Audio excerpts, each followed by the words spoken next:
Hello mga ka-survey. Ngayon, mag-a-add tayo ng DNR signatory.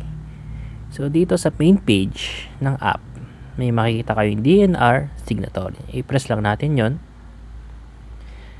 Dito, meron na tayong initial na list, which is yung LRA. Kapag mali yung signatory, edit lang natin. Pati yung chief position, chief name. Ito kasi yung magre-reflect dun sa plano.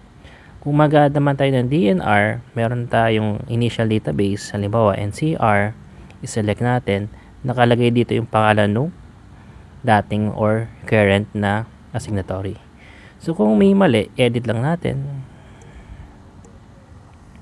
Make sure lang din yung position ng bawat signatory is tama din. Minsan kasi OIC yung nakalagay dyan.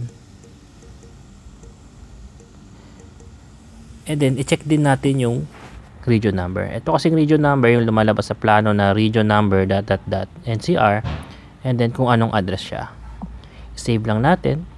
And then sa projects dito, magre-reflect na yon dito sa ating choices kung saan tayo magpapasa.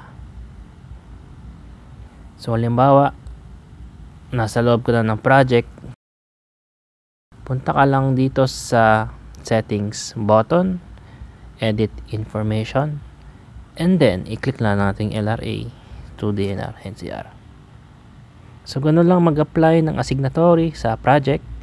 Thank you for watching and see you on the next video.